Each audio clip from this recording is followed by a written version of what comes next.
Os homens que tentaram assassinar a Rainha Vitória. Durante o seu reinado histórico de 1837 a 1901, a Rainha Vitória foi alvo de tentativas de assassinato por parte de 7 homens, desde um adolescente aspirante a revolucionário a um escritor fracassado profundamente perturbado. Neste vídeo vamos analisar o que motivou as múltiplas tentativas de assassinar a monarca e se alguma das tentativas esteve perto de atingir o seu objetivo. Edward Oxford, o adolescente que queria se tornar celebridade. Às 18 horas do dia 10 de junho de 1840, os portões do Palácio de Buckingham abriram-se e a Rainha Vitória saiu para tomar o ar no Hyde Park, acompanhada pelo seu marido, o príncipe Alberto. Enquanto a carruagem de topo aberto atravessava a multidão que aplaudia na Constitution Hill, um rapaz de 18 anos sacou do bolso uma pistola de duelo. Quando a rainha se aproximou, ele saiu do meio da multidão, fez uma pose teatral e disparou. A carruagem parou para investigar o barulho, mas o rapaz ainda não tinha acabado. "Tenho aqui outra", vangloriou-se, e rapidamente disparou uma segunda pistola. O atacante ficou a 6 passos de distância, mas, de alguma forma, Vitória saiu ilesa e o cocheiro recebeu calmamente ordens para seguir viagem. Quando a carruagem real partiu a trote, o jovem assassino foi engolido por uma multidão enfurecida e um trio de policiais correu para prendê-lo. Jornalistas e policiais correram para descobrir a identidade do agressor. O seu nome era Edward Oxford, um barman, embora a imprensa o tenha desprezado como um reles empregado de bar. Um esconderijo de cartas descoberto nos seus aposentos documentava o seu envolvimento numa sociedade revolucionária secreta chamada Young England, mas depressa se tornou claro que se tratava de uma fantasia elaborada. O rapaz foi apanhado pela mania da notoriedade e ansiava pela fama. Oxford foi julgado no Old Bailey por alta traição e enfrentava a pena de morte. Mas a acusação tinha um problema. A polícia não encontrou balas no local do crime e não conseguiu provar que as pistolas de Oxford tinham sido carregadas com algo que não fosse pólvora. Entretanto, a defesa reuniu um desfile de testemunhas que atestaram o longo histórico de comportamento errático de Oxford. Amigos, chefes, médicos e a sua própria mãe pintaram um quadro de alguém que era propenso a ataques de paixão violenta e a crises de riso maníaco. No final, Oxford foi considerado inocente com base na insanidade. Quando a Rainha Vitória ouviu o veredito, enquanto assistia à ópera, ficou furiosa. Escrevendo no seu diário, descreveu o júri como muito estúpido e insistiu que nunca acreditarei que o homem seja minimamente louco. Oxford escapou à sentença de morte, mas foi detido no Bethlehem Royal Hospital, o asilo apelidado de Bedlam. Aí parece ter prosperado, aprendendo a pintar casas, a tocar violino e a falar francês, alemão e italiano. Foi libertado em 1867, com a condição de emigrar para a Austrália e nunca mais regressar. Deu a si próprio um novo nome, John Freeman, e construiu uma vida respeitável em Melbourne, onde ninguém sabia do seu passado.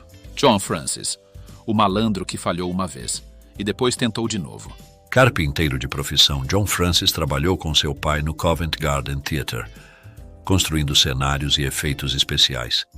Em 1842, com 19 anos de idade, tentou ganhar a vida por conta própria, abrindo uma tabacaria. Mas o negócio falhou. Pouco depois, o seu senhorio apanhou-o a roubar dinheiro e expulsou-o de casa. Numa questão de horas, o seu mundo desmoronou-se e seus sonhos ficaram em farrapos.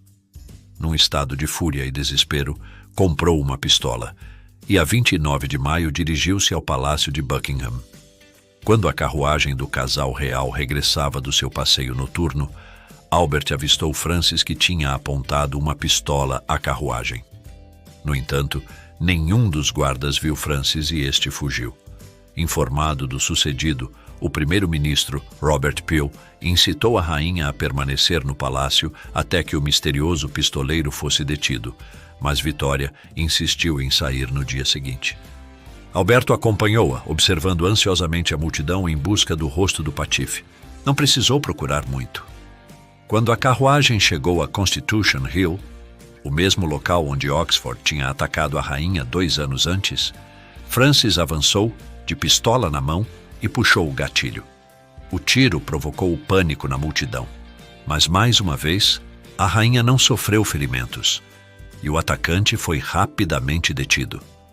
Francisco foi acusado de alta traição e condenado à morte. Enquanto aguardava a execução, seu pai escreveu à rainha, pedindo-lhe misericórdia. No último momento, o presumível assassino foi libertado. Ele foi transportado para a terra de Van Diemen, atual Tasmânia, onde cumpriu a sua pena, casou com uma mulher chamada Martha e teve 10 filhos. John Bean, levado a matar por problemas e preocupações. Enquanto John Francis aguardava a execução, outro adolescente, John Bean, apontou uma pistola à rainha. Com apenas 17 anos, Bean sofria de uma grave curvatura da coluna vertebral, que na época era chamada de corcunda. Durante toda a sua infância, foi tratado com crueldade pelos seus 4 irmãos mais novos.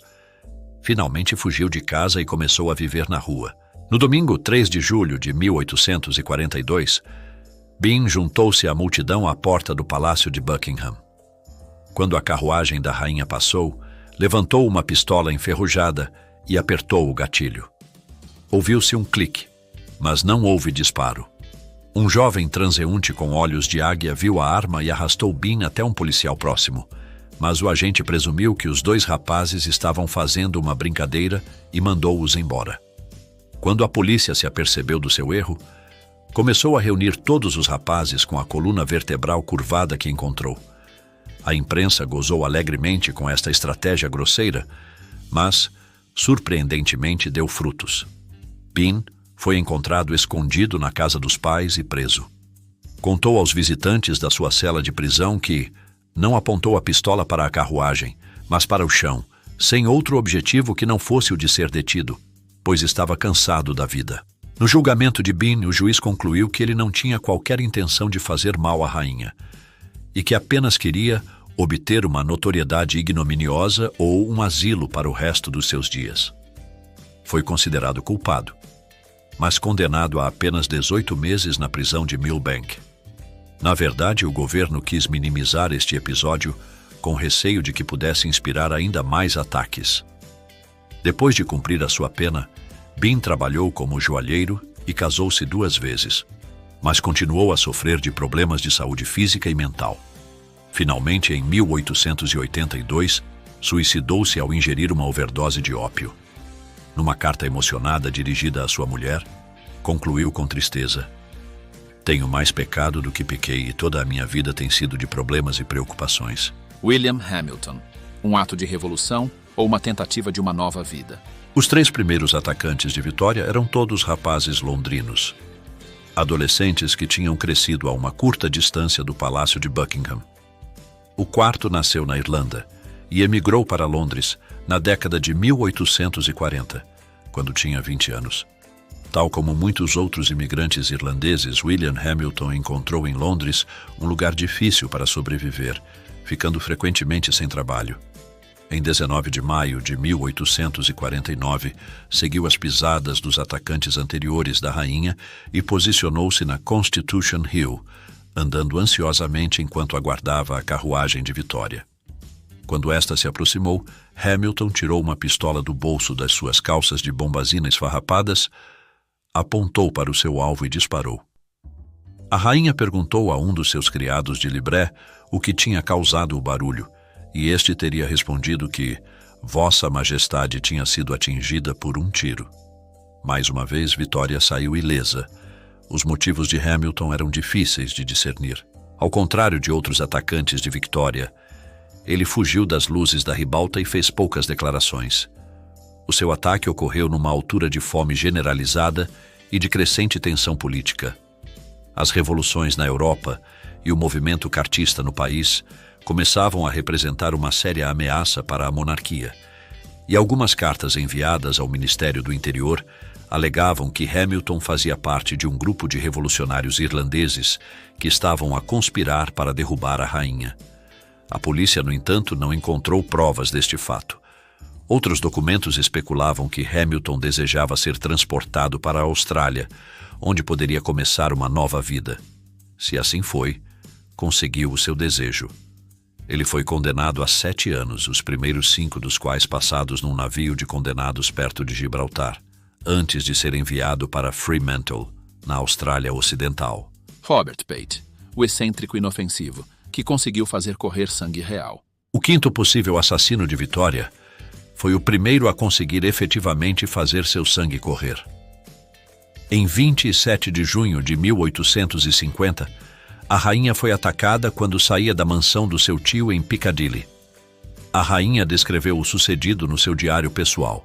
Um pouco à frente da multidão, encontrava-se um jovem cavalheiro que eu tinha visto muitas vezes no parque, pálido, de pele clara, com um bigode claro, com um pequeno bastão na mão.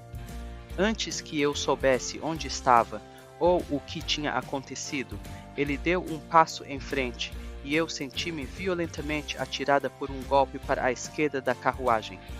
O meu chapéu foi esmagado e, ao levar a mão à testa, senti uma imensa contusão no lado direito, felizmente bem acima da têmpora e do olho. O homem foi imediatamente agarrado pelo colarinho e, quando me levantei da carruagem, já recuperada e dizendo às pessoas que me rodeavam ansiosamente: "Não estou ferida", viu a ser violentamente puxado pelas pessoas. Robert Pate tinha batido na cabeça de Vitória com uma bengala de ponta metálica, um golpe que poderia facilmente tê-la matado.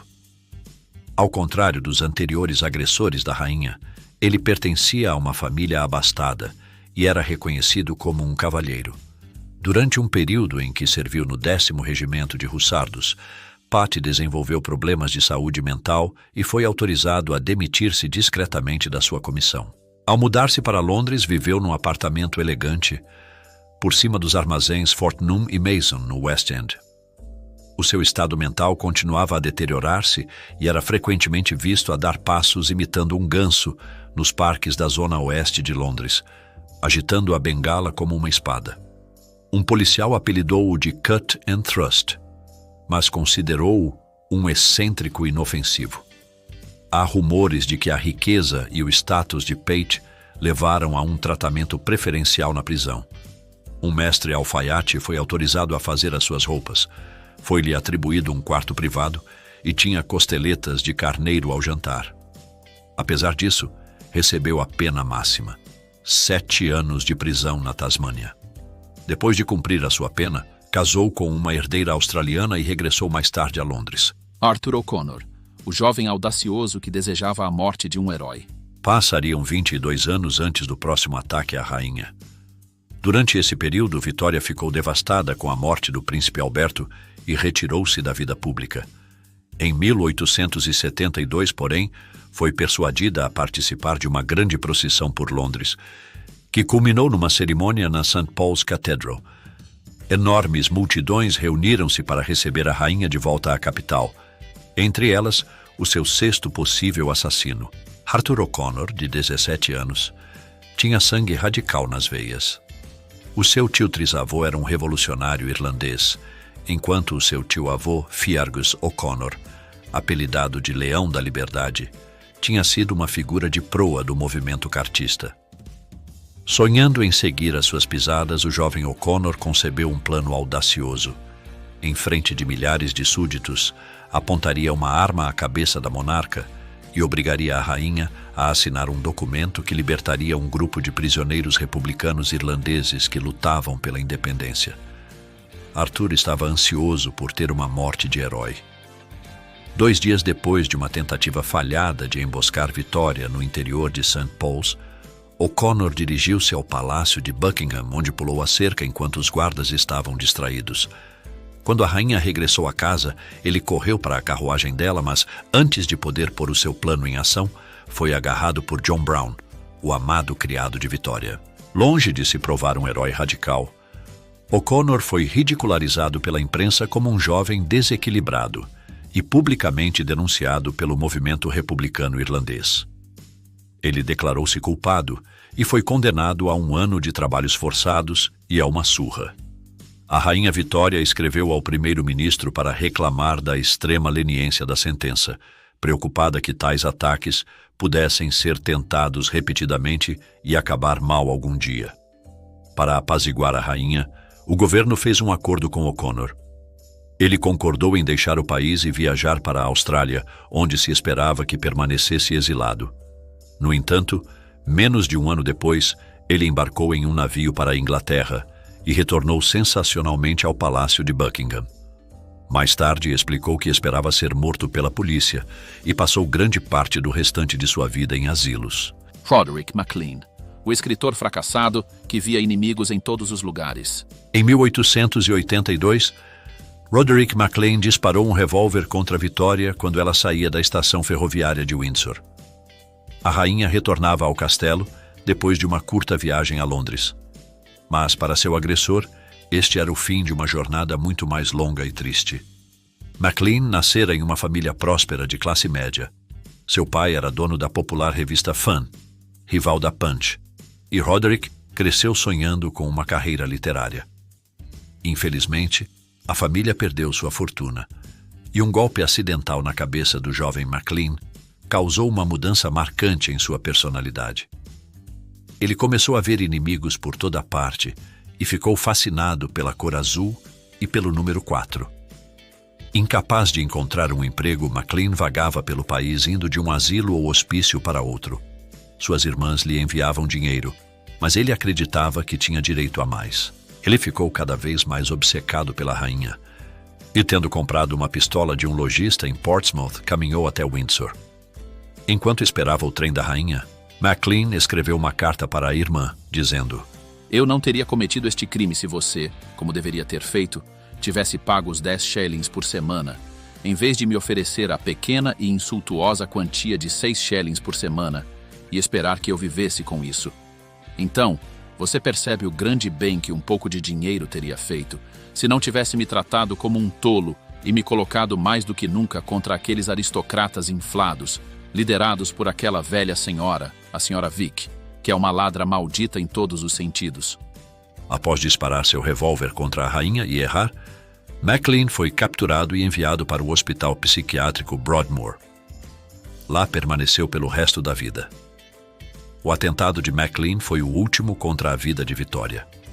A rainha viveu uma era de assassinatos de alto perfil. 2 presidentes dos Estados Unidos da América, o czar da Rússia, o rei da Itália, dezenas de políticos e alguns aristocratas foram assassinados durante seu reinado. No entanto, as tentativas de matá-la serviram apenas para consolidar sua posição, com cada ataque desencadeando demonstrações arrebatadoras de lealdade. Como a própria rainha disse: Vale a pena ser baleado para ver o quanto alguém é amado. Você gostou do vídeo?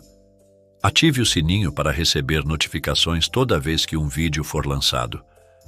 Você também pode colaborar com a gente curtindo o vídeo e se inscrevendo no canal. Não custa nada e nos ajuda bastante. Se você quiser e puder, compartilhe o vídeo com seus amigos e conhecidos, ou com alguém que você acha que pode se interessar por esse conteúdo. Nos avalie. Entre em contato com a gente. Faça comentários. Diga o que você achou do vídeo e do conteúdo. Sua opinião é muito importante para nós. E não esqueça de voltar. Nos vemos em breve. Um forte abraço. Até lá.